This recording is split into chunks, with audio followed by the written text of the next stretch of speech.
So this is actually my last video in the series of the October's Cybersecurity Awareness Month, and like I said in the last video, I'm really humbled at the opportunity to be presenting these series of videos to you guys. It's been fun, and hopefully we'll do something similar like this in the months to come. But if you've enjoyed this information, please feel free to subscribe to this channel, hit the like button, and also don't forget to visit my blog www.sageknowsit.com. Before we get into it, just a quick announcement. The We only got a couple more days until election day in the United States. Just make sure that if you are registered to vote, that you go out and do that and be heard. And just if I can just impart one thing, regardless of what happens after November 3rd, let's just all agree, let's be civil to one another. It's the United States of America. We might not agree on things, and that's okay. But we can still be civil. We're all family. We can all be civil to each other, regardless of what happens. So, get off that soapbox, and let's get into what you guys came here to talk about. So, when I started my blog and this channel back in March of 2020. One of the very first things that I wanted to hit out of the park was the importance of having a BCP plan, or business continuity plan. I did this for several reasons. I think that, and this is my personal belief, but I believe that the business continuity plan is, it's really the solid foundation of an organization. It's the ability to put in writing, the all the what if scenarios that could happen, that could adversely impact your business, and what your plan is to address those as they come up. Now you might be asking me, like, why would I put this in a cybersecurity kind of thing? And I think that they go hand in hand, to be honest with you, because although a business continuity plan can be used to talk about, what if the building goes on fire, or whether the supplier is no longer in business, what happens, what do I do?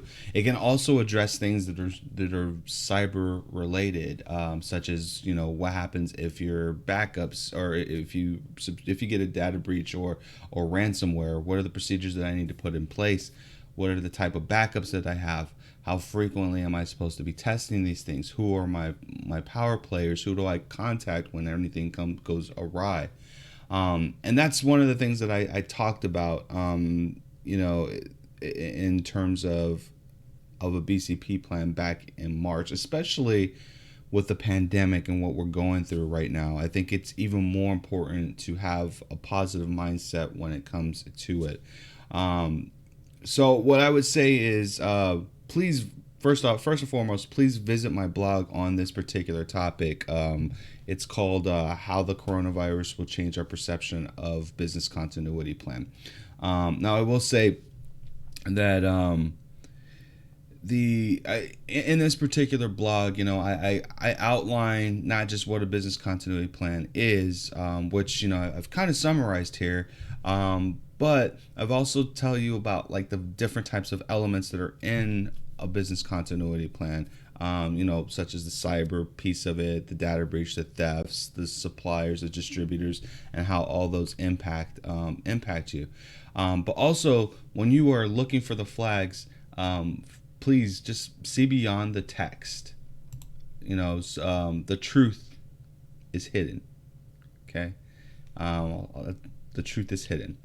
But I also talk about, like, why it's important for you to be able to test it. And I'll put a link to the blog in the notes here so that you guys have it as reference material. But I think that, in dealing with my customers, that, when I ask them about, whether or not they have a business continuity plan in place so that I can review it, a lot of them tell me that they don't have one in place, and I get shocked by this. I generally get shocked by them not having one in place. When I ask them, they're like, "Well, I know what's going to happen when the building goes on fire," but they don't think of any of the other nuances that actually go into it as well. Um, and that's important, and in times of crisis, I find that we hit the panic button and we're struggling to find who, what, when, where, and why kind of thing. And that's what a think of a business continuity plan as just it's just a map, right? It's a map of how to get your business back up and running when disaster strikes.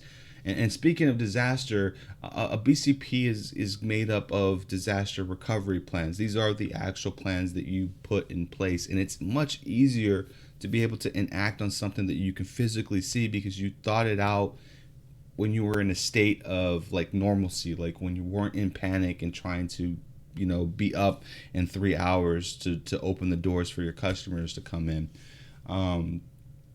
So going through that and getting with either your CTO or or a cybersecurity expert to go through this is advantageous to the business itself, because statistically, companies are 3 times less likely to be able to recover from a major disaster to their business when they don't have a plan in place. And this is according to the Small Business Association.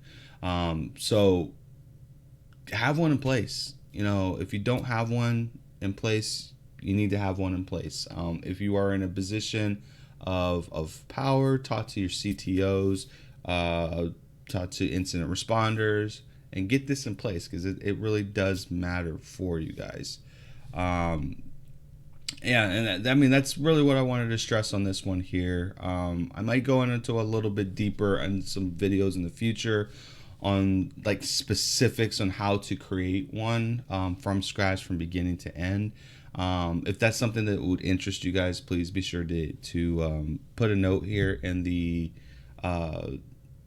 chat, and or chat in the notes section here.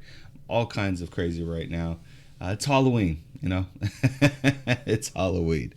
So yeah, but that's pretty much it. Again, thank you so much for watching this video. Please hit the subscribe button, the like button, the notes, or the subscribe button there. Check the notes there for some additional information. And thank you so much. You guys have a great day.